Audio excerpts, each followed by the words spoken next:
बिस्मिल्लाहिर्रहमानिर्रहीम, अस्सलामु अलैकुम, a very good morning.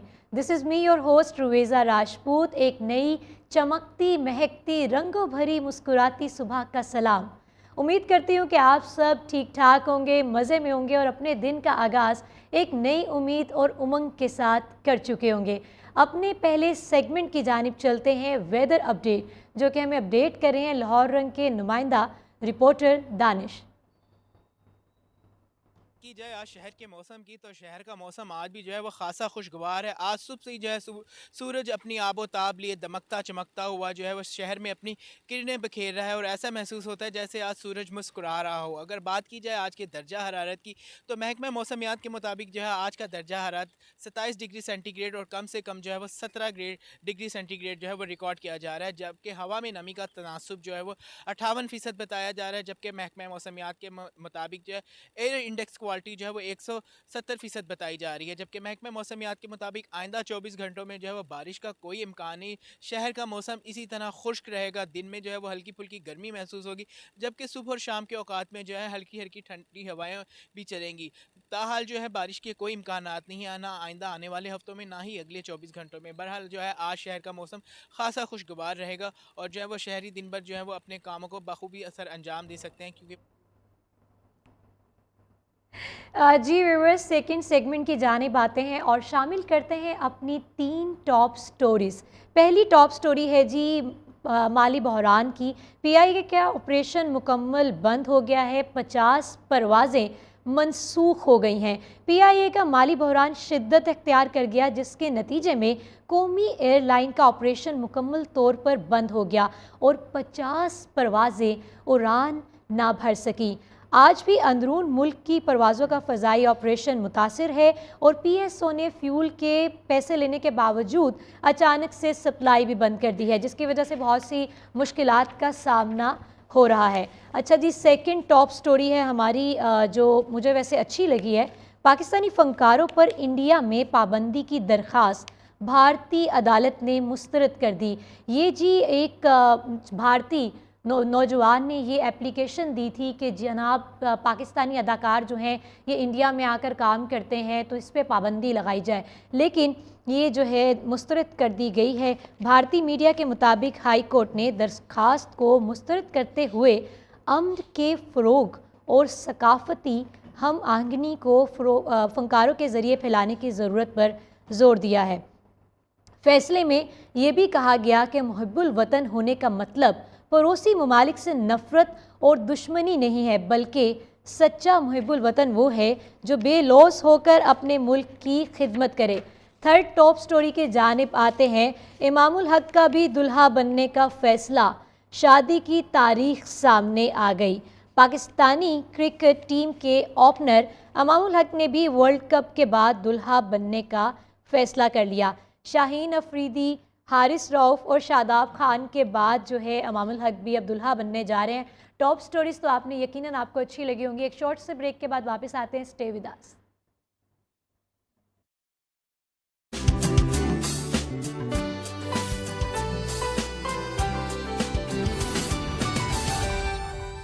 Welcome back जी, good morning once again. Highlights आपको बताते चलें आज के प्रोग्राम की।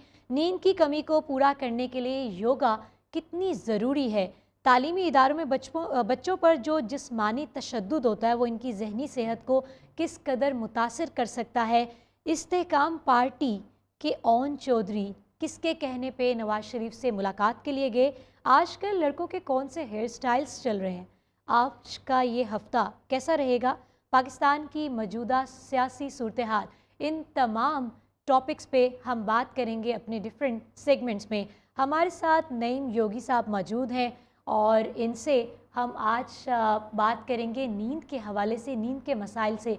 आप कुछ भी कर रहे हैं, जितना मर्ज़ी काम कर रहे हैं या काम नहीं भी कर रहे हैं, नींद और सोना आपकी ज़िंदगी में ख़ासी अहमियत रखता है। अगर आप अपनी नींद पूरी नहीं करेंगे तो आप बिल्कुल भी फ्रेश नहीं रह सकते हैं। जैसे कि खाना बहुत ज़रूरी है, इसी तरह आपका सोना भी बहुत ज़्यादा ज़रूरी है। अस्सलाम वालेकुम सर, कैसे हैं आप? वालेकुम सलाम बहन, ठीक अल्हम्दुलिल्लाह। आप ठीक हैं? अल्हम्दुलिल्लाह, ऑल गुड।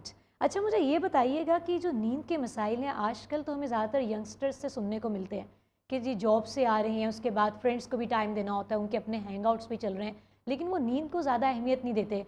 जिससे भी बात कर लो वो बताएंगे कि जी हमारी चंद आवर्स के लिए हम सोते हैं। एक लेटेस्ट रिसर्च है मेडिकल की, उसमें उन्होंने बताया कि यंग एज में अमवात की बड़ी वजह डीप स्लीप तक ना पहुंचना है।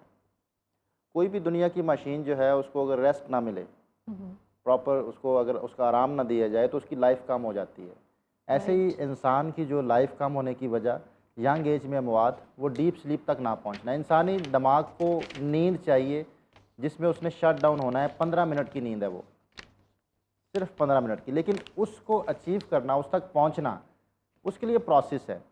हम क्या दिन भर जो सोचते हैं, दिन भर जो हमारे मसाइल हैं उनके साथ जो रहते हैं, दिमाग के अंदर मुख्तलिफ मसाइल चलते रहते हैं। जब हम रात को सोते हैं तो आंखें बंद होती हैं, नींद शुरू नहीं होती, जिसको हम समझते हैं कि नींद आ गई, बिल्कुल। लेकिन आंखें बंद होती हैं। जब वो जितनी थॉट्स आपने दिमाग में सोची हुई हैं, दिन भर आपके काम प्रोसेस आपके दिमाग में चल रहे हैं, वो बंद होना शुरू होते हैं, एक एक फाइल करके बंद होते हैं। जिस तरह आप चले जाएं कंप्यूटर, जो पहले कंप्यूटर थे विंडोज़ 98, आप समझते हैं जब शट डाउन करते थे तो उसकी जो फाइलें क्लोज होना शुरू होती थी आहिस्ता आहिस्ता, आखिर में जाके फिर शट डाउन होता था। इसी तरह फिर ओपन होने में भी उसको टाइम लगता था। तो यही इंसानी दिमाग जब सोया होता है, जब सोने की कोशिश करता है तो आंखें बंद हो जाती हैं, तो वो फाइलें क्लोज करना शुरू कर देता है। होता क्या है कि हम बदकिस्मती से 10 घंटे सोने के बाद भी अगर उठने के बाद फ्रेश नहीं है, तो इसका मतलब है कि हमने वक्त ज़ाया किया, 10 घंटे आंखें बंद की हैं, नींद तक नहीं पहुंच पाए। उस नींद तक पहुंचने के लिए योगा बहुत मुआवनत करता है। अच्छा, वाकई में यानी कि मुझे सुनने में बहुत ताज्जुब हो रहा है, अजीब सा लग रहा है और अलग सा भी लग रहा है कि योगा करने से नींद मतलब इससे कोई फ़ायदा होता है? बहन बिल्कुल, योगा तो पुरसुकून करने का एक वाहिद इल्म है दुनिया में। हाँ, हाँ। पुरसुकून, दिमागी तौर पर पुरसुकून करने के लिए लोग इसको मानते हैं, और मेडिटेशन, मुराकबा, ये सब जितने भी चीज़ें इसमें योगा से ही जो है वो ली गई हैं, और एक कदीम तरीका इलाज है, कदीम तरीका इलाज है। और उस वक़्त का इलाज है जब मेडिसिन का नामो निशान नहीं था। आज से कमो बेश 6000 साल पुराना इल्म है, 6000 साल कौन सा पहले, ऐसा मुनासिब वक्त है जिसमें आप कहते हैं कि ये करना चाहिए? जब आपके पास वक्त हो, अच्छा, जिनके पास नहीं हो। बेड पे कर लें, बेड पे अच्छा। सोने से पहले कर लें। आज मैं ऐसी टेक्निक्स डिस्कस करूँगा कि हाँ। अगर नींद नहीं आ रही तो उसी वक्त कर लें, राइट। तो नींद आना शुरू हो जाएगी। आपको इसके लिए स्पेशल कहीं जाने की ज़रूरत नहीं है, आपको मैट नहीं चाहिए, आपको किसी जिम में जाने की ज़रूरत नहीं है। आप अपने बेड पे लेटे हुए कुछ ऐसी टेक्निक्स अगर आप करना शुरू कर दें तो आपकी नींद अच्छी होना शुरू हो जाएगी। आप फ़र्ज़ करें आप लेटे हुए हैं, आपको नींद नहीं आ रही, तो आप बेड पे लेटे हुए ही आपने करना ये है कि लंबा गहरा सांस लेके उसको आहिस्ता निकालना शुरू करें। सांस को निकालते हुए फोकस करना शुरू करें। हम क्या करते हैं, सांस को लेके फ़ौरन निकाल देते हैं। आप सांस को रोकें नहीं, रोकने की बात नहीं हो रही, सांस को आहिस्ता आहिस्ता आहिस्ता कंट्रोल के साथ निकालना शुरू करें। आप ये 10 से 15 दफ़ा करेंगे तो आपको नींद आ जाएगी। 10 से 15 दफ़ा करेंगे तो नींद आ सांसें जाएगी। 10-15 सांसें अच्छा, लेंगे नाइस। तो नींद आ जाएगी। अच्छा, ये एक अगर ऐसी एक्सरसाइज है जिसके लिए आपको वाकई में मैट की ज़रूरत नहीं है, आपको कोई खामोश वाला खामोशी सा नहीं चाहिए, ऐसा सीन के जहाँ पे शोर शराबा ना हो, एक सेपरेट रूम नहीं चाहिए, मैट नहीं चाहिए, कोई ट्रेनर नहीं चाहिए, कोई ख़ास इंस्ट्रक्शंस नहीं चाहिए। आपके पास वक्त नहीं है, आप आराम से अपने बिस्तर पे सो रहे हैं और उससे पहले सोने अगर आपको नींद नहीं आ रही तो आप ये एक्सरसाइज कर सकते हैं। जी, अब दूसरी चीज़ ये कि कुछ चीज़ें चेंज करना पड़ेंगी। अक्सर लोग आंखें बंद रखते हैं, आंखों का इस्तेमाल नहीं करते। अगर आंखें खुली भी हैं तो आंखों का इस्तेमाल नहीं करते। आंखें बंद रखने से आपका दिमाग की थॉट प्रोसेस तेज़ हो जाता है। आप जो ही आंखें बंद करते हैं तो आपको सोचें आना शुरू हो जाती हैं। या जो लोग सोने की कोशिश करते हैं और आंखें बंद कर लेते हैं और वो कहते हैं आंखें बंद रखते हैं, नींद नहीं आती फिर भी, तो इसका मतलब है कि वो जो थॉट प्रोसेस उनका और तेज़ी से होने की वजह से जो फ्रीक्वेंसी बढ़ जाती है, तो फिर इसलिए नींद नहीं आ सकती। तो बंद आंखें करके अगर आपने जागना शुरू कर लिया तो फिर बंद आंखों से नींद कभी नहीं आएगी। अच्छा, इस टेक्निक से अच्छी नींद आएगी या सिर्फ नींद आएगी? एक होता अच्छी है ना नींद, पुरसुकून सा। पुरसुकून नींद लाने के लिए हम डिस्कस करते हैं। मैं एक नींद की भी बात हो रही है कि नींद आ जाए। अब नींद जो है वो उसके लिए आप क्या करें कि आप बेड पे लेटे हुए अपने इर्द गिर्द अपनी चीज़ों को देखें। अपने रूम के अंदर आप जब देखेंगे तो आप लम्हा मौजूद में आ जाएंगे, प्रेजेंट मोमेंट में आ जाएंगे, आप थॉटलेस पोजीशन में आ जाएंगे। जब तक इंसान की आंख काम करती है उसका दिमाग थॉटलेस होता है। जब आंख काम नहीं करती तो थॉट चलती हैं।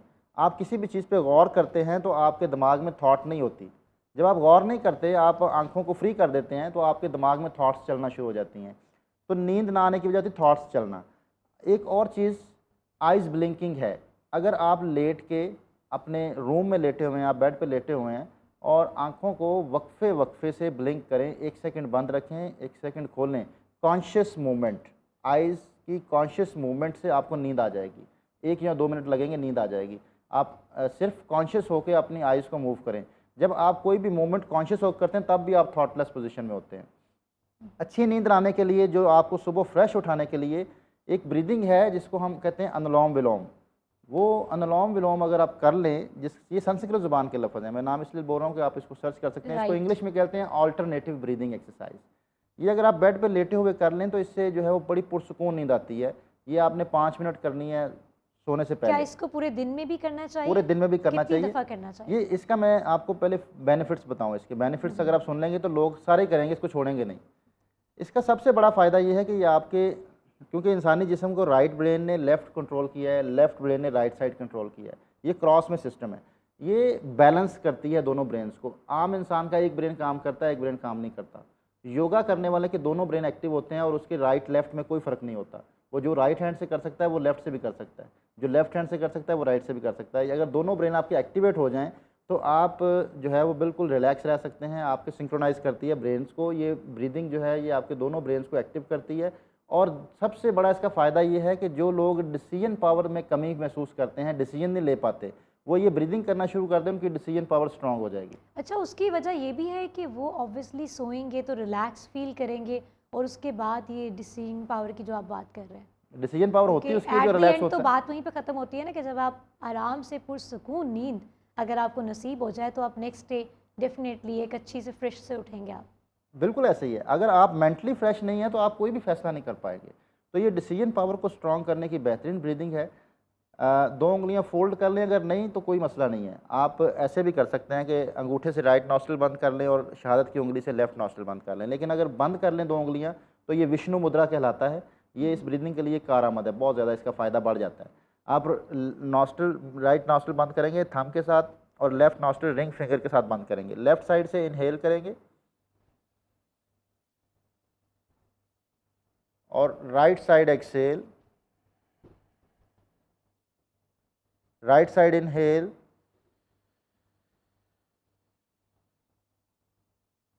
Left side exhale.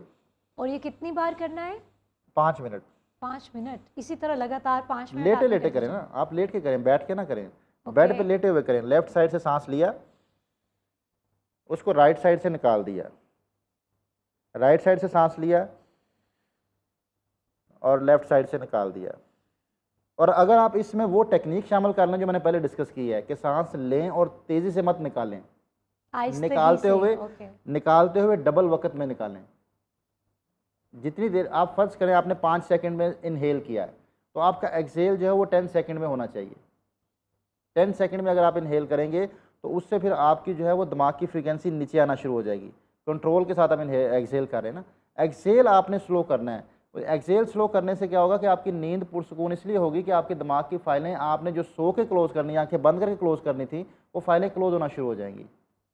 और एक मुद्रा है, उसको ज़रूर बनाया करें, दिन भर बनाया करें, आपको जब वक्त मिले।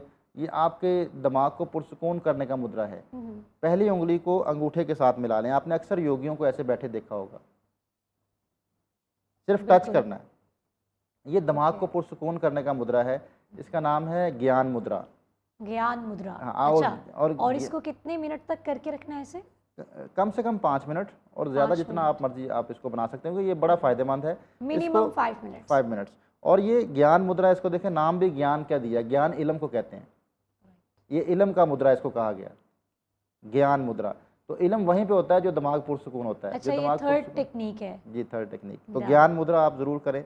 और अगर आप और पुरसुकून अच्छा, होना ये चाहते भी हैं, बैठे हुए इसको करना है इस तरह से या ये भी लेटे हुए हो सकता है? लेटे हुए, ये भी लेटे हुए हो लेटे हुए सकता है। आप अपने हाँ, बेड पे लेटे हुए करें। कोई इसमें मतलब इसका फ़ायदा ज़्यादा हो जाएगा अगर आप बेड पे लेट के करेंगे।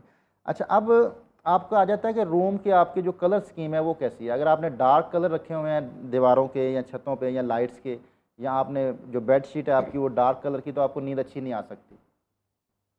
लाइट कलर, कलर्स का इफेक्ट आता है आपकी। अच्छा, उसमें ये भी तो हो सकता है ना कि लाइट्स ऑन रखें आप, तो वो डार्क कलर्स जो हैं, डार्क स्कीम जो है, वो फिर आपको अच्छी दिखेगी। लेकिन उसके असरात जो है वो आपको सोने के लिए नहीं, अच्छा दिखने से तो आप जागेंगे। अब जिनकी थीम्स रूम्स की डार्क कलर्स में है, वो क्या करें? नहीं, उनको चेंज यहाँ पे करना तो चाहिए। आपने अगर आप व्यूअर्स को कंफ्यूज कर डीप दिया स्लीप है। में अगर जाना चाहते हैं, आपने डीप स्लीप की बात की, आप सुबह फ्रेश उठना चाहते हैं, तो आप अपने कलर्स को लाइट रखें। सोने वाला जो रूम है, जो आपका जिसमें आपने सोना है, उसमें आपको डार्क कलर की कोई भी चीज़ें रखने से आपको नींद अच्छी नहीं आ सकती। आप लाइट उसको जितना भी कर सकते हैं लाइट करें उसको। और नींद का जो है वो ना आना, नींद की गोली हम जो चले जाते हैं टैबलेट्स के ऊपर, नींद का ना आना उसकी एक बड़ी वजह जो है वो एक लाइट की ज़िंदगी है, एक पहर की ज़िंदगी है। हम जब बंद बिल्डिंग्स में रहते हैं तो हम पहर से दूर हो गए हैं। 8 पहर हैं दिन में, अगर वो 8 पहर हम लेते हैं तो हमारे सेंसर काम करते हैं। हमारे पहर ख़त्म हो गए जिस्म से, हम दिन में भी इसी रोशनी में हैं, दोपहर में भी इसी रोशनी में हैं, दोपहर में भी इसी रोशनी में हैं, और शाम में भी और रात में भी एक ही रोशनी में रह के हमें फिर एहसास नहीं होता बॉडी को कि अब रात हो गई है। तो सही सही, बिल्कुल सही। एक पहर की ज़िंदगी से निकलें। आप शाम को ज़रूर बाहर निकलें, शाम के वक्त आप शाम को एंजॉय करें। जिस शख्स ने शाम को एंजॉय कर लिया उसकी रात अच्छी हो जाती है। जो शख्स शाम को बाहर नहीं निकलता, वो बंद रहता है कमरे के अंदर और बिल्डिंग्स में रहता है, उसकी नींद अच्छी नहीं हो सकती। अपने पहर को एक्टिव करें, तो अपने सेंसर एक्टिव होने चाहिए। बस रात हमारी नौजवान नस्ल ये सुन के ख़राब बिल्कुल भी ना हो कि आपने शाम को बहुत एंजॉय करना है, फिर आपको नींद पुरसकून आएगी। इट मीन्स कि जो हमारे पूरे दिन के आप कह लें कि सारी लाइट्स हैं, उसको आपने एक कायनात को आप कह लें फील कि जो करना है, बिल्कुल उसको फील करना है। उसको जैसे महसूस मुराद ये कि करना है। फील करना है उसको, आपने लाइट्स को फील करना है, आपने अपनी बॉडी को फील कराना है कि ये वक्त हो गया है। एक बंद कमरे में जो है वो आपको वो फीलिंग नहीं आती आपकी अच्छा, जिस्म जहाँ को। वैसे आपने इससे पहले अर्ज़ किया डार्क थीम के हवाले से, उसमें मैं अपना ओपिनियन भी ऐड करना चाहती हूँ कि मुझे भी ऐसा लगता है कि जो अगर आप अपनी बेडशीट्स को लाइट कलर्स का वो यूज़ करें, आपके पिलोज़ लाइट कलर के हैं, आपके कर्टन्स लाइट कलर के हैं, तो आपको एक वाइब भी अच्छी आती है, वो पीसफुल सा एनवायरनमेंट पीसफुल लगता सा। है आपको। आपके कपड़े भी लाइट होने चाहिए। आप जागें तो आप डार्क पहने, आप जागना चाहते हैं, आप रात सोना चाहते हैं तो आपका जो स्लीपिंग ड्रेस है वो बहुत लाइट कलर में होना चाहिए, उससे नींद अच्छी आती है। और अगर आप को बहुत ज़्यादा प्रॉब्लम है, आप नींद की जो है वो टैबलेट्स बहुत ज़्यादा लेके भी नींद नहीं आ रही, तो आप ब्लैक कलर का जो कपड़ा है वो अपने लेफ़्ट हैंड के अंगूठे पे बांध दिया करें। अच्छा। ब्लैक कलर का कपड़ा लेफ़्ट हैंड के अंगूठे पे बांध दिया करें, इससे नींद अच्छी आना शुरू हो जाती है। लेफ्ट हैंड के थंब पे आपने ब्लैक कलर का कोई भी पट्टी कह लें, कपड़ा कह लें, वो आपने बांध लेना है। कपड़ा अच्छा। या सोने से अच्छा, पहले इसके बाद भी कोई है इसके बाद भी कोई प्रैक्टिस है, एक्सरसाइज है, या सिर्फ इसको सिर्फ बांध बांधना दें कपड़ा ब्लैक कलर का। ऑलराइट। ये इसके ऊपर प्रेशर पॉइंट है, ये आपके ब्रेन का प्रेशर पॉइंट है। तो ब्लैक कलर आप उसको कर लें। और एक और टेक्निक है कि अगर आप और पुरसुकून होना चाहते हैं तो सोने से पहले आप नीम गर्म पानी लें, काबिल बर्दाश्त, जिसमें जिससे पुराने ज़माने में टकोर का पानी होता था जिस्म की टकोर करने के लिए। इसी तरह उसमें डालना कुछ नहीं है, सादा पानी नीम गर्म हो, कप में ले लें या किसी बर्तन में ले लें। अगर स्टील का बर्तन हो तो वो देर तक गर्म रहता है, तो उसमें ले लें, ज़्यादा बेहतर है। तो उसमें ये लेफ़्ट अंगूठे को डिप कर दें, इतना ये जॉइंट तक इसको डिप कर दें, इसको हीट मिलनी चाहिए, बाकी हाथ ठंडा रहे, अंगूठा अपना गर्म करें। ये 15 मिनट करें आप। अगर पानी ठंडा हो जाए तो चेंज कर लें। 15 मिनट आप इसको डुबो कर रखें पानी के अंदर, आप पुरसुकून सोएंगे, सुबह आप फ्रेश उठेंगे। अच्छा, क्या लगता है आपको ये जो नींद के मसाइल हैं आखिर ये क्यों हैं? नींद के मसाइल बहन, असल में प्रॉब्लम ये है कि हम बर्डनाइज बहुत ज़्यादा हो गए। कंपैरिजन में हैं। हम्म, इंसान को जो पीछे फेंका है वो कंपैरिजन ने फेंका है। हम टूटे हुए हैं कंपैरिजन की वजह से। जब तक हम अपने आप के साथ नहीं मिलेंगे, अपनी मौजूदा नेमतों के ऊपर शुक्र अदा नहीं करेंगे, नेमतें नहीं बढ़ सकती। क्योंकि कुरान में वाज़े तौर पर ज़िक्र है इसका कि अगर आप चाहते हैं कि आपकी जो नेमतें हैं वो बढ़ जाएँ तो उन पर शुक्र अदा करें। तो हमने शुक्र अदा करना छोड़ दिया है। हम शुक्र अदा करते हैं सिर्फ मुंह से, दिल से नहीं। अब कहते हैं शुक्र अल्लाह का, बस ये आम अल्फाज है ना, शुक्र अल्लाह का, लेकिन दिल नहीं मान रहा होता उस शुक्र को। तो जब तक हम शुक्र अदा नहीं करेंगे हमारी नेमतें नहीं बढ़ सकती। कंपैरिजन से निकलना पड़ेगा। अपनी लाइफ को अपने तरीके से एंजॉय करें। आपकी लाइफ आपके तरीके से एंजॉय हो सकती है। आपको जो चीज़ अच्छी लगती है वो शायद मुझे ना अच्छी लगती हो, तो लेकिन हम कंपैरिजन के चक्कर में पड़ के बिल्कुल अपने जी, आप अपना जो कंपैरिजन लम्हा है मौजूद को ख़राब कंपैरिजन कर लिया। बिल्कुल, ये एक दौड़ लगा रहे हैं सब। अच्छा, ये बताइए कि ये जो डार्क सर्कल्स हैं, इसके हवाले से कुछ बताइए हमें। क्या ये डार्क भी, इससे भी कुछ ऐसी टेक्निक्स आप बताएंगे? आप मैं पामिंग बताता हूँ, पामिंग करते हैं इसके लिए बड़ी बेहतरीन टेक्निक है। अपने हाथों को ऐसे गर्म करें, जब हाथ गर्म हो जाएं तो अपने आँखों पे ऐसे मसाज किया करें साइडों पे।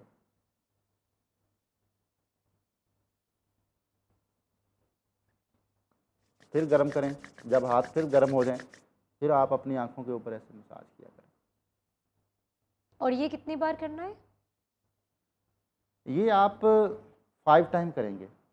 5 टाइम्स। जी, जी। इसको ऐसे गर्म करेंगे, फुल गर्म करने के बाद फिर आप यूँ मसाज करेंगे। और झुर्रियाँ जो पड़ती हैं चेहरे के ऊपर, अगर आप चेहरे को फ्रेश रखना चाहते हैं तो बहुत सारे लोग एक्सरसाइज करते हुए ना बड़ा मुंह बनाते हैं, मुंह का ज़ोर लगवाते हैं। आप अक्सर लोगों को देखेंगे जब भी कोई जिम करते हैं या कोई भी एक्सरसाइज करते हैं तो वो ज़ोर बाजू का लग रहा होता है लेकिन साथ मुंह बना रहे होते हैं। तो आप मुंह बनाना छोड़ दें, आपका चेहरा फ्रेश रहेगा। बेहतरीन जी। खुश होके डबल एक्सरसाइज, चिन के हवाले से भी बताइए। खुश होके एक्सरसाइज करना।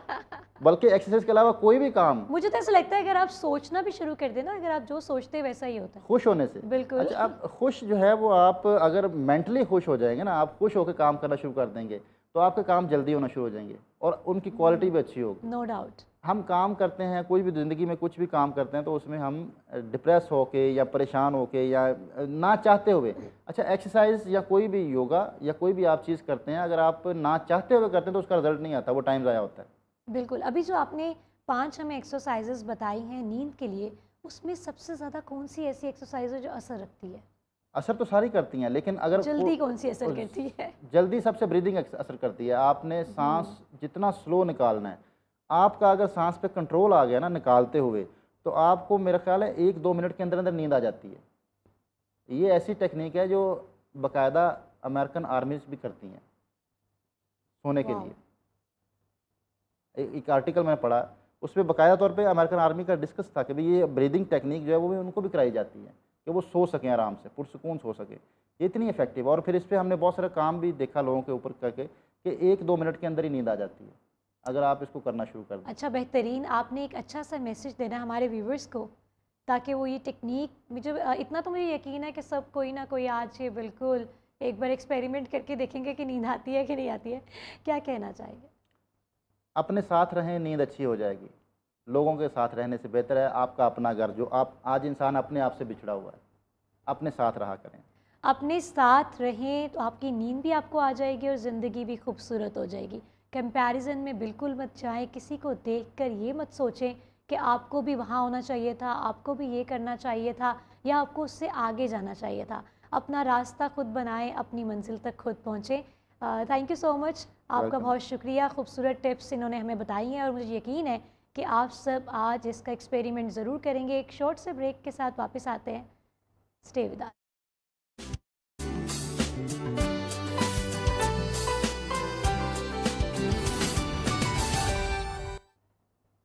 वेलकम बैक जी। फोर्थ सेगमेंट की जानिब आते हैं। व्यूअर्स, जिस माशरे का हम हिस्सा हैं, हमें दीगर मसाइल का सामना है, जिसमें एक मसला तालीमी इदारों में बच्चों पर जिस्मानी तशद्दुद है, जिसे अक्सर कुछ लोग तो ये समझते हैं कि जी जिसने टीचर्स की मार नहीं खाई वो अच्छा स्टूडेंट नहीं बन सकता, और कुछ लोग इसको बहुत ज़्यादा इसकी हाइप क्रिएट कर देते हैं। ये मसाइल ज़्यादातर गवर्नमेंट स्कूल्स में पाए जाते हैं।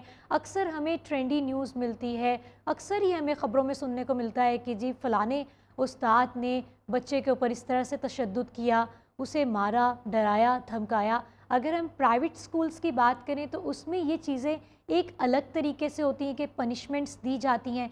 आज हमारे साथ स्टूडियोज़ में मौजूद हैं वास्का महमूद, माहिर नफ्सियात हैं। इनसे हम बात करेंगे कि आया ये तमाम मामलात से बच्चे की जो नशोनुमा है और जहनी सेहत है उस पर किस तरह से असर होता है। अस्सलाम वालेकुम जी, कैसी हैं आप? वालेकुम अस्सलाम, अल्लाह का शुक्र, आप बताएं। अल्हम्दुलिल्लाह। अच्छा जी, बताइएगा मुझे कि ये जो मामलात हैं जो कि हमें अक्सर ही देखने को मिलते हैं, ये तमाम मामलात से बच्चों की नशोनुमा पर किस कदर असर होता है?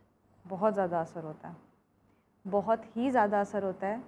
बल्कि आप समझ लें कि अब जितनी ज़्यादा स्टडीज़ और जितनी ज़्यादा रिसर्च इसके ऊपर की जा चुकी है, आई गेस अब हर छोटे स्कूल, हर बड़े school, private school, government school, सब में ये अवेयरनेस दी जा रही है कि आपने जो कॉन्सेप्ट अभी आप बता रही थी कि गवर्नमेंट स्कूल्स में पहले यूज़ होता था कि आप जितना मारेंगे या सख्ती करेंगे, आप उन पे डांट डपट करेंगे, उनको पनिशमेंट्स देंगे, शायद उतना अच्छा आप रिज़ल्ट प्रोड्यूस करेंगे, तो ऐसा नहीं है। इवन बच्चे की ओवरऑल डेवलपमेंट जो उसकी घर से भी हो रही है, इमोशनल लेवल पे, फ़िज़िकल लेवल पे, साइकोलॉजिकल लेवल पे, उसका बहुत रोल होता है। फिर जो स्कूल में उसकी डेवलपमेंट हो रही है, जैसा ट्रीटमेंट, जैसा बिहेवियर उसके साथ स्कूल में हो रहा है, वो चीज़ बहुत बच्चे पे डिपेंड करती है कि वो बिल्कुल। अगर हम कैसे। बच्चों की लर्निंग के हवाले से बात करें तो पेरेंट्स के बाद आपके टीचर्स ही होते हैं जो आपकी तरबियत करते हैं, आपको सिखाते हैं। तो वही जब आपको डराना धमकाना शुरू कर देंगे तो आप पे क्या असर होगा? आप खुद सोचें फिर क्या असर होगा। बहुत ज़्यादा बुरा असर होता है। ना सिर्फ बच्चे की इमोशनल हेल्थ डिस्ट्रॉय होती है, उसकी साइकोलॉजिकल हेल्थ डिस्ट्रॉय होती है, उसकी फ़िज़िकल हेल्थ पे भी बहुत ज़्यादा असर पड़ता है। अब तो आप समझ लें कि पेरेंट्स भी बोल के बहुत अच्छी बात है कि इतनी हमारी में अवेयरनेस जो है वो आती जा रही है कि पेरेंट्स को भी अब इस चीज़ का बहुत अच्छे से इल्म हो गया है। टीचर्स बहुत ख्याल रखते हैं, आपके आसपास का माहौल बहुत ख्याल रखता है, आपकी जो प्राइवेट ट्यूशन्स हैं या अकेडमीज़ हैं वो इस चीज़ का बहुत ख्याल रखती हैं कि इन चीज़ों को मद्देनज़र रखते हुए ये डूज़ हैं एंड ये डोंट्स हैं, आपने मार नहीं प्यार वाला कॉन्सेप्ट अपनाना है, या कितनी सख्ती की जाए, कितनी पनिशमेंट का लेवल होना चाहिए, किस हद तक, अच्छा, लर्निंग इतना के लिए क्रॉस चेक क्या एंड बैलेंस इनको रखते हैं। मारना या डराना या डांटना ज़रूरी है? आपको कहीं ना कहीं लगता है कि ज़रूरी है? देखें, ओवरऑल डेवलपमेंट के लिए मुझे लगता है कि डांटना ठीक है, हर स्ट्रिक्टनेस यानी चीज़ कि की। ज़रूरी हाँ, है। स्ट्रिक्टनेस हो या इवन मारना भी हमारे माशरे में एक बहुत माइनर लेवल पे भी आपको पता है कि ज़रूरत कहीं ना कहीं रहती है, लेकिन उसका एक तरीका है कि वो किस हद तक बच्चे पे असर कर रहा है, उसका नुकसान पहुंचा रहा है या उसका कोई पॉजिटिव बेनिफिट भी हो रहा है, उसका कोई अच्छा असर हो रहा है। पहली बात तो ये कि जितना हो सकता है आप अवॉइड करें, लेकिन टू सम एक्सटेंट आपकी स्ट्रिक्टनेस, आपकी सख्ती, आपकी पनिशमेंट असरअंदाज होती है। पॉजिटिव एंड नेगेटिव पनिशमेंट्स होती हैं साइकोलॉजिकल टर्म्स में। राइट। आपको ये पता होता है कि आपने क्या चीज़ किस टाइम पे इम्प्लीमेंट करनी है, कौन सा पॉजिटिव बेनिफिट जो आपने उसको दिया हुआ है बच्चे को वो आपने वापस लेना है, या आपने कौन सी चीज़ को कब इंट्रोड्यूस करना है जो आपका डिज़ायर्ड कॉन्सिक्वेंस है, जो आप चाह रहे हैं कि बच्चा ये करे। फॉर एग्जांपल उसको होमवर्क टाइम पे कंप्लीट हो, वो स्कूल टाइम पे आए, या अगर वो क्लास में पार्टिसिपेट नहीं कर रहा, शोर मचा रहा है, कोई मिसबिहेवियर कर रहा है, उस चीज़ को आपने कैसे कंट्रोल करना अच्छा, है। यहाँ पर एक और चीज़ भी आ जाती है कि कुछ बच्चे जो हैं वो उनको सबके दरमियान में डांटना या मारना या कुछ कह देना वो भी दिल पे ले लेते हैं, उसका भी बहुत असर होता है। बहुत असर होता है। बच्चे की सेल्फ़ इस्टीम, बच्चे का सेल्फ़ कॉन्फिडेंस लेवल, इन सब चीज़ों के ऊपर बहुत नेगेटिव इम्पैक्ट होता है। आप उसको अकेले में प्यार से, इवन आप उसको अकेले में भी डांट डपट के, अगर वही शोर शराबा, सख्ती, चीखना चिल्लाना, मार पिटाई आप बच्चे के साथ अकेले में भी करेंगे ना, असर उस पर तब भी बुरा होगा। आप उसको 4 लोगों के दरमियान में करेंगे, असर उस पर तब भी बुरा होगा। बट आपको ये पता होना चाहिए कि आपका बेसिकली मेन एम क्या है। अगर आप बच्चे को उस चीज़ से रोकना चाह रहे हैं या कोई बात समझाना चाह रहे हैं, कोई पॉजिटिव चीज़ उसमें डालना चाह रहे हैं कि वो ये एक रिज़ल्ट आपको ला कर दे, मेन एम आपका वो होना चाहिए। हमारे यहाँ बात करते करते भूल जाते हैं कि मेन टॉपिक क्या है, या बच्चे के साथ ज़िद में आ जाते हैं, फिर कहते हैं बच्चा ज़िद्दी है। बच्चा तो ज़िद्दी है, असल में आप ज़िद्दी हो गए हैं कि आप अपनी बात से हट के अपनी मनवाना चाह रहे हैं। आपका अगर पॉइंट ये है कि बच्चा ये बिहेवियर नहीं पसंद आ रहा आपको, वो ना करे, आप उसको 4 लोगों के दरमियान में भी आराम से समझा सकते हैं, सिखा सकते हैं, या आप उसको किसी ऐसी एक्टिविटी में इन्वॉल्व कर सकते हैं जिससे आपको लग रहा है कि ये इसका इंटरेस्ट लेवल है, मैं इसके साथ डील एक कर लूँ। अच्छा, यहाँ पर कुछ ऐसे शरारती से भी तो बच्चे होते हैं ना, ढीठ से, जिनकी वजह से जो बिल्कुल साइलेंट वाले होते हैं वो बिल्कुल ही साइलेंट रह जाते हैं। बिल्कुल साइलेंट हो तो जो जाते हैं। ढीठ वाले बच्चे हैं उनको तो आपको पता है फिर ऐसे कुछ इस तरह से ट्रीट करना पड़ता है। हाँ, तो आप उनके साथ आप कह लें फिर हमारी एक साइकोलॉजिकल टर्म आती है टोकन इकोनॉमी। आप क्लासेस में हर भी ना क्लास इस में हिसाब ऐसे कुछ से, बच्चे हाँ, होते कुछ हैं। ना कुछ ऐसे बच्चे होते हैं, आपको बड़े स्ट्रैटेजिकली टीचर्स को उनके साथ लेके चलना पड़ता है। एडमिनिस्ट्रेशन को भी बड़ी ऐसे प्लान्स बनाने पड़ते हैं उनके करिकुलम के अंदर कि अच्छा जोन सा बच्चा बहुत ज़्यादा शरारती है, आपने उसकी प्लेसमेंट क्लास में किस तरह करवानी है, आपने उसके ऊपर पूरी अटेंशन कैसे देनी है, प्लस जो बच्चे उनकी वजह से पीछे बैक साइड पे चले जाते हैं, आपने उनकी कैसे पार्टिसिपेशन लेवल इंक्रीज़ करवाना है जिससे दोनों बच्चों की सेल्फ इस्टीम लेवल पे कोई हार्म ना आए।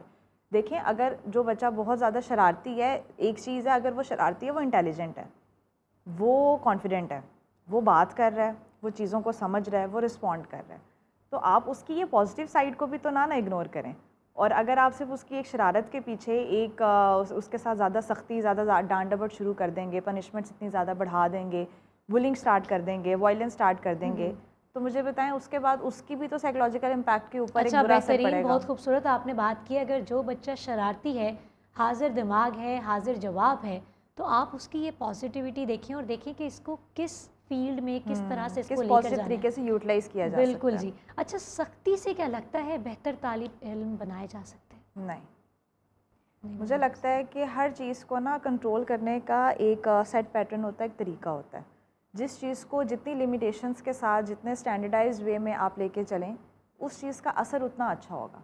ना तो सख्ती कम्प्लीटली ख़त्म करने से आपको आपका डिज़ायर्ड रिज़ल्ट मिलेगा, और ना ही सख्ती को खुला चला लेने से आपको लगता है कि आपको आपका डिज़ायर्ड रिज़ल्ट मिलेगा। आपको बहुत स्ट्रैटेजिकली प्लान्स बनाने पड़ते हैं, सिर्फ करिकुलम नहीं, सिर्फ आपकी एकेडमिक्स नहीं, आपको उसमें को curricular activities, extra curricular activities, specially in बच्चों के लिए आपको लगता है कि उनमें पोटेंशियल है, उनमें एनर्जी भी है, वो बहुत ज़्यादा बूस्टअप बच्चे हैं, मोटिवेटेड हैं, कॉन्फिडेंस लेवल कूट कूट के भरा हुआ है, दे वांट टू पार्टिसिपेट। तो आप अपनी क्लास में during your lectures, during the academics ऐसी एक्टिविटीज़ क्यों नहीं इंट्रोड्यूस करवाते जिसमें आपको लगे कि वो बच्चे जो बैक बेंचर्स हैं, जो नहीं पार्टिसिपेट कर रहे हैं, वो कैसे उसमें पार्टिसिपेट कर लें, और वो बच्चे जो बहुत ज़्यादा एनर्जेटिक है, जो हर थोड़ी देर बाद उनको बस एक क्लास का जो साइलेंस है वो ख़राब करना है, या they want to ma'am please मैं बताऊँ, तो उसको कैसे आपने यूटिलाइज़ करना है। अच्छा, आपको लगता है कि ये मारने से या सज़ा देने से सुधर जाते हैं या सुधारा जा सकता है? क्योंकि हमने तो उस तबके के हवाले से बात करनी है, उन उस्ताज़ा की बात करनी है जो मेरे लिए बहुत ज़्यादा काबिल एहतराम है, और मैं बहुत ज़्यादा इज़्ज़त करती हूँ उस्ताज़ा की। अगर हम उनकी बात करें तो उनका मेंटल लेवल इस तरह का है कि उनको लगता है कि बच्चों को 2 स्टिक्स लगाएंगे और उनको डराएंगे तो वो ठीक से अगले दिन होमवर्क करके आएंगे। होमवर्क तो फिर वो करके आते हैं होमवर्क तो फिर वो करके आते हैं, लेकिन हाँ आप ये कह लें कि कुछ चीज़ें मतलब हैं, कि आपने एडमिट कर लिया है कि वो सुधर जाते हैं? नहीं देखें, सुधरना और आपकी मर्ज़ी की चीज़ निकलना दो अलग बातें हैं। हाँ, ठीक है, इसको थोड़ा सा समझने की यहाँ पे ज़रूरत है कि जो रिज़ल्ट आप बेसिकली बच्चे में निकालना चाह रहे हैं कि वो पढ़ाई में अच्छा हो जाए, या वो फॉर द लॉन्ग टर्म जो अपनी एक पूरी बिहेवियर क्लास में शो कर रहा है, स्कूल में शो कर रहा है, मार पिटाई है बच्चों के साथ, तंग कर रहा है, इसकी चीज़ छीन उसकी चीज़ छीन, आप उसको कंट्रोल कर रहे हैं या आप उसकी ओवरऑल पर्सनैलिटी के साथ छेड़छाड़ कर रहे हैं।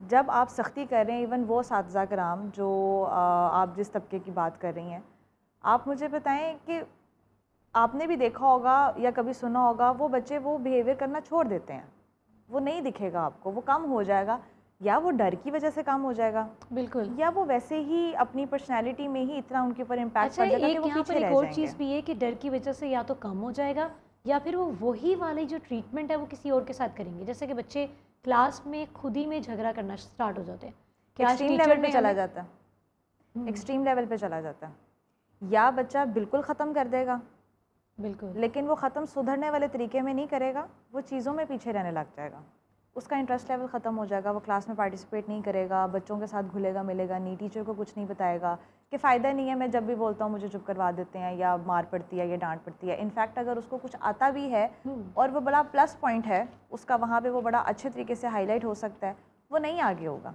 या दूसरी साइड पे जिसे कहते हैं ना, दूसरे टर्म में हम कहते हैं ढीठ हो जाता है बच्चा ढीठ हो जाता है। आप बताएं, एक बच्चे को आप कॉन्स्टेंटली एक ही वॉल्यूम के ऊपर कॉन्स्टेंटली उसको वो प्रेशर आ रहा है, एक पॉइंट आएगा वो जो चीज़ उसको डरा रही है वो नहीं डराएगी, जो चीज़ उसके ऊपर असर कर रही है वो नहीं करेगी।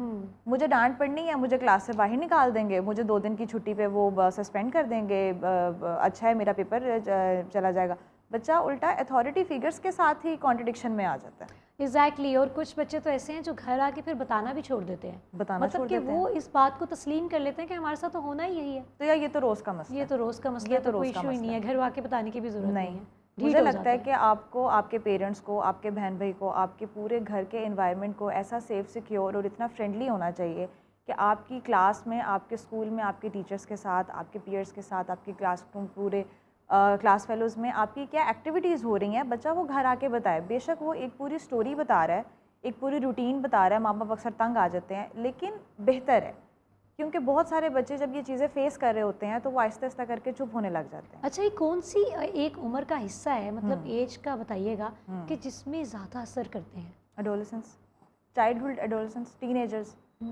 बच्चों की ये मेजर डेवलपमेंट के फेजेस होते हैं। जब आप अपनी चाइल्डहुड से टीन एजर्स में, एडोलेसेंस लाइफ में आप ट्रांजिशन कर रहे होते हैं, आप बड़े वॉलेटाइल होते हैं, बड़े वर्सेटाइल होते हैं। बच्चे पे बड़ी सारी चीज़ों का असर हो रहा होता है। जब हम कहते हैं बच्चा बड़ा सेंसिटिव है, इस टाइम पे वो फील कर जाता है, क्यों? क्योंकि उस टाइम पे वो उसको समझ में आ रहा होता है कि अच्छा मेरी रिस्पेक्ट है, दूसरों के सामने मुझे डांट पड़ रही है, ये मेरा मजाक उड़ाएगा, हौसला मेरी शिकनी। दोस्त के सामने मेरी एक इमेज बनी हुई है, मामा ने ये कह दिया या टीचर ने मुझे उसके सामने ये कह दिया, मेरे दोस्त ने मेरे साथ लड़ाई कर ली, मेरे दोस्त ने तब मेरा साथ नहीं दिया, दूसरी क्लास वालों ने ये कह दिया। ये सारी चीज़ें बच्चे के ना एक बड़ा, उसकी दुनिया ही वो होती है, बिल्कुल उसकी वही छोटी सी इमोशनल दुनिया है, उसी में डेवलपमेंट उसके सीखना ऊपर है। हो रही होती है, उसकी फिजिकल डेवलपमेंट उसके ऊपर हो रही होती है, उसकी साइकोलॉजिकल डेवलपमेंट उसके ऊपर हो रही होती है। तो जब कॉन्स्टेंटली एक साइड से उसको एक ऐसा प्रेशर मिल रहा है, चाहे वो उसकी फैमिली की साइड से है, टीचर्स की साइड से है, क्लास की साइड से है, बच्चा ईजी होकर किसी को बता ही नहीं पा रहा, किधर है उसका वो वे आउट, कहाँ वो बताएगा, वो कहीं पे उस अच्छा, चीज़ को कैसे बताएगा तो कंट्रोल एड्रेस किया जा करेंगे। सकता है, हम इस पे आते हैं। सबसे पहले तो जैसे मैंने आपको ये बात बताई है कि आपका फ्रेंडली एनवायरनमेंट होना चाहिए। इवन टीचर्स को भी इस चीज़ को बहुत नोट करना चाहिए कि अगर वो क्लास में, स्पेशली जो इस एज ग्रुप के बच्चे हैं, बड़े मासूम, बड़े प्यारे अच्छा, होते हैं। फ्रेंडली एनवायरनमेंट पे बहुत सा इख्तलाफ राय भी पाया जाता है, हम्म। क्या लगता है कि ये एनवायरनमेंट को ख़राब नहीं करेगा? फ्रेंडली एनवायरनमेंट कहाँ पे? जैसे कि बच्चे ज़्यादा फ्री हो जाएंगे, फिर वो सोचेंगे कि दोस्ताना सा एनवायरनमेंट है, चले काम करने की ज़्यादा ज़रूरत नहीं है। लिमिटेशंस और सेट स्टैंडर्ड्स हर जगह पर आते हैं। अगर आपके घर में भी आपके पेरेंट्स के साथ फ्रेंडली एनवायरनमेंट की बात हो रही है, बहन भाइयों के साथ, इसी तरह स्कूल में भी अगर टीचर्स बच्चे को कम से कम एक इतना जोन प्रोवाइड कर दें कि बच्चा बता सके उसको आकर कि मेरे साथ ये प्रॉब्लम हो रही है, मुझे ये चीज़ नहीं आ रही है, या मिस ये मुझे किसी बच्चे ने ये कह दिया है, वो पार्टिसिपेट नहीं कर रहा, आप देखें कि वो पार्टिसिपेट नहीं कर रहा, एक दिन नहीं कर रहा, 2 दिन नहीं कर रहा, आप खुद बच्चे को उस चीज़ में इंटरेक्ट करवाने की कोशिश करें। और अगर आपको लग रहा है कि ये चीज़ बहुत ज़्यादा प्रोलॉन्ग हो गई है और आपको लग रहा है कि बीइंग अ टीचर आपके लिए इस चीज़ को हैंडल करना पॉसिबल नहीं है, आप एडमिनिस्ट्रेशन में इन्फॉर्म करें। स्कूल काउंसलर्स हैं, आप स्कूल बहुत सारे स्कूल्स में नहीं है, लेकिन एटलीस्ट आप आगे हेड में इन्फॉर्म करें, कोऑर्डिनेटर को इन्फॉर्म करें, ताकि वो प्रॉपर उस चीज़ को चेक एंड बैलेंस कर सकें, मोनीटर क्लास में करें, प्रॉब्लम आ किधर रही है, प्लेग्राउंड में प्रॉब्लम आई है, एकेडमिक्स में प्रॉब्लम आ रही है। कई बच्चे होते हैं वो क्लास में थोड़ा पीछे रह जाते हैं, उन्हें नहीं अच्छे तरीके से चीज़ें समझ में आ रही होती, उसकी वजह से जब बार बार उनके मार्क्स ख़राब आते हैं, तो वो क्लास में जब टीचर बताती है कि इस बच्चे ने टॉप किया, इसने नहीं किया, इसने फिर से फेल हो गया, या इसके यहाँ पे मार्क्स अच्छे नहीं आए, मैंने इसको 5 टाइम्स दोबारा लिखने के लिए दे दिया है, तो मुझे बताएं बच्चा उस 20 बच्चों की क्लास में वो सब चीज़ें फेस कर रहा है, बिल्कुल बिल्कुल फील करने लग जाएगा, आहिस्ता आहिस्ता करके पीछे रहने लग जाएगा। उस चीज़ को किसने एड्रेस करना है? अच्छा, पेरेंट्स के रोल के हवाले से भी बताइएगा। पेरेंट्स का रोल इसमें सबसे पहले ये आता है कि वो बच्चे की पूरी दिन की रूटीन समझने की कोशिश करें कि बच्चा स्कूल के अंदर कैसे परफॉर्म कर रहा है, उसके टीचर्स के साथ क्या बातचीत हो रही है, बच्चे के साथ टीचर बिहेव कैसे कर रही हैं, स्कूल्स में किस तरह बाकी हो रहा है। प्राइवेट स्कूल्स में तो इतना स्ट्रिक्ट मैनेजमेंट सिस्टम है कि बच्चा अगर घर आके कोई बात रिपोर्ट करता है तो पेरेंट्स पहुंच जाते हैं अगले दिन टीचर से इस चीज़ की शिकायत लेकर। तो अगर आप इस चीज़ को थोड़ा अच्छे से केटर डाउन करें। दूसरा, अगर आपको लग रहा है कि आपका बच्चा किसी चीज़ में पीछे रह गया या बातचीत नहीं कर रहा, देखिए बहुत सारे साइंस होते हैं। आपको लग रहा है बुलिंग हो रही है या किसी भी किस्म के उसके ऊपर और प्रेशर है, डांट डपट है, मारपीट है, कुछ भी है, देखिए पेरेंट्स भी बहुत जल्दी कैच कर सकते हैं, सिर्फ थोड़ा सा नोट करने की ज़रूरत है। ऐसे बच्चे का स्लीप पैटर्न डिस्टर्ब होने टाइम लग देने जाता की है। ज़रूरत है कि जब आपके बच्चे घर आएँ तो आप बिल्कुल भी उनके ये मत सोचें कि वो जी अपना मुकम्मल देकर आए हैं। आप उनसे पूछें कि आपका दिन कैसा गुजरा, टीचर्स से क्या बात हुई, क्लास में स्टूडेंट्स बच्चा कैसे बहुत हैं। बेचैनी का हर शिकार चीज़ हो वक्त जाता है, देना आइसोलेट चाहिए। रहने लग जाता है, या आप उसको कह लें कि डिप्रेसिव और एंजाइटी जो सिम्टम्स होते हैं कि बच्चा खाना पीना सही नहीं खाता या चिड़चिड़ा सा होने डिप्रेशन में लग चला जाता है, वो। बच्चों के दरम्यान में घुलता मिलता नहीं है। तो माँ बाप को चाहिए या बड़ों को चाहिए कि वो उस चीज़ को नोट करें कि अच्छा यहाँ पे प्रॉब्लम आ किधर रही है। अच्छा, टीचर्स को भी ये होता है कि एक आधा ऐसा स्टूडेंट होता है ना जो ज़रा कमज़ोर होता है, उसको डांटते हैं वो मुसलसल नेक्स्ट नेक्स्ट नेक्स्ट डेज वही रोज़ रोज़ उनको नज़र आता है। मतलब इस हवाले से भी आपने कुछ अच्छा सा मैसेज देना है। मैसेज मैम यही है कि जो भी हमारी क्लास एडमिनिस्ट्रेशन है, स्कूल एडमिनिस्ट्रेशन है, उन्हें इस चीज़ पे बहुत ज़ोर देने की यहाँ पे ज़रूरत है, बहुत नोट करने की ज़रूरत है कि ना सिर्फ स्कूल की एकेडमिक्स और बच्चों के रिज़ल्ट्स के ऊपर फोकस किया जाए, बल्कि ऐसे पैटर्न, ऐसा माहौल, ऐसा इन्वायरमेंट उनमें क्रिएट किया जाए कि बच्चों की लर्निंग अंदर से डेवलप हो। सिर्फ और सिर्फ स्कूल का सिलेबस कवर करवा लेना और उनकी एग्ज़ाम्स में अच्छे मार्क्स दिलवा लेना, ये स्कूल का एक ओवरऑल रोल नहीं है।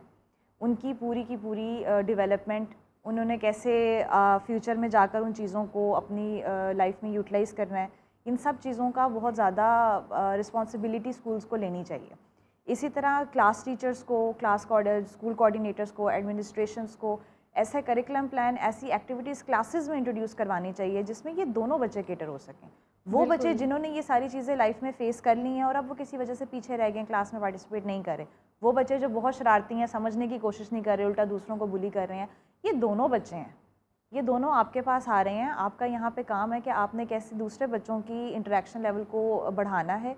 अगर किसी बच्चे ने ऐसा कुछ फेस भी किया, आपने उसको वापस नॉर्मल रूटीन में कैसे लेके आना है, उसको बूस्ट अप कैसे करना है, उसका सेल्फ कॉन्फिडेंस लेवल कैसे बढ़ाना ये है। आपने बहुत खूबसूरत बात कर दी जी। हमारे साथ वास्का मैम मौजूद थी, आपका बहुत ज़्यादा शुक्रिया कि जब अगर आपने बच्चे को डांट दिया है, मार दिया है या उसको चंद बच्चों के दरमियान कुछ कह दिया है जिससे वो बिल्कुल ही डिमोटिवेट हो गया है, तो आपको मालूम होना चाहिए कि नेक्स्ट डे आपने उसके साथ किस तरह से गुफ्तगू करनी है, उसको दोबारा से कैसे मोटिवेट करना है कि वो उन्हीं स्टूडेंट्स के दरमियान रह के अच्छे से स्टडी कर सके। एक शॉर्ट से ब्रेक से वापस आते हैं, स्टे विद अस।